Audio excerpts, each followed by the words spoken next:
And this is stemming from the June 25th protests and the demonstrations of Sabasaba Day.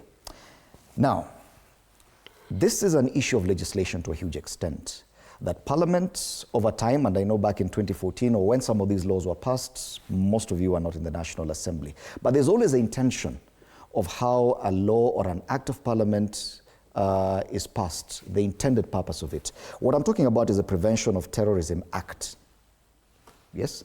And what the intention behind it was, and what the police service is using it for right now.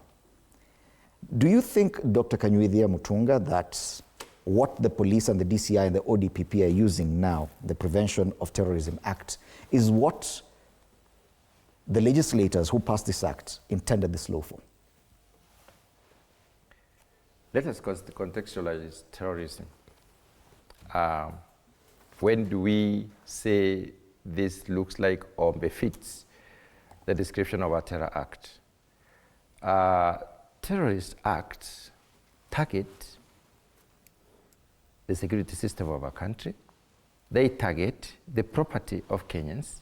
We've had several bombings in this country, especially in Nairobi, and we are alive to quite a number of them.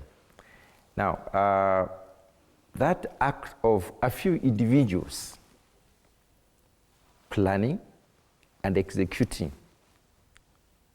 actions that lead to mass destruction befit terrorism. That's basically why the act was there. So you do agree that the second thing, correct? Yes, the second thing is that who performs these acts is not necessarily non-Kenyans. Some of them have been Kenyans. Mm-hmm. Kenyans are recruited so that they can give the intelligence and even sacrifice themselves or blow themselves up as they blow so many people. We have seen it happening in this town. Now, when you, in the midst of a demonstration, a few individuals choose to target police stations, to ban police stations, whereas people are demonstrating and, you know, focusing on the theme of that option taken. Then a few individuals choose to, we have seen it in the television. You've seen clips of how people went and burnt vehicles, and then they blow up police station, some confront, and so on. I try to look at which law would you charge such people if it is not terrorism. Mm-hmm. Because it is planned and executed deliberately to destroy and weaken the police force. That's not the only thing. I would like to probably very, very briefly mention the incident in Meru. The burning of the Maguna's supermarket. I think the owner of Maguna's supermarket knew something was going to happen, because I heard the week before the Sabasaba, he had reinforced the supermarket, put double reinforcement. Reinforcement of the ground up to first floor, put all over, put a metal, barricades, metal reinforcements all over. And then, what is the interpretation of this? He must have known something is wrong, and he was trying to protect himself. When you put such barricade, first of all, you want to keep the thief away. But then extra barricading tells you that he thinks some people will use force.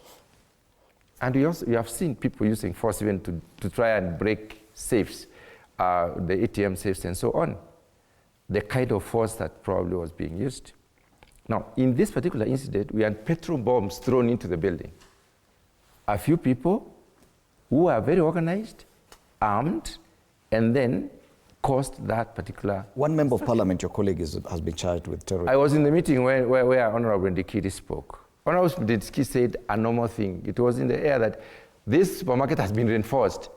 And then you think they were targeting many places like Maguna's, which I hear has been, they have beefed up security, they have reinforced the supermarket. It doesn't mean, I don't think it meant that the Honorable Ndikiri knew who was planning this or who was to execute it. I don't think so. It is how it has been used to charge even members of parliament.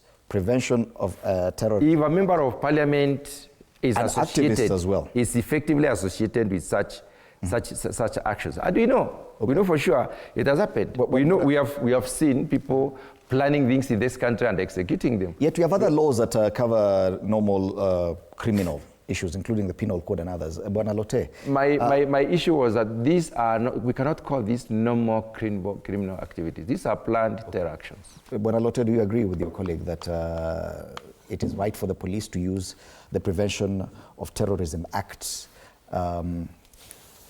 against activists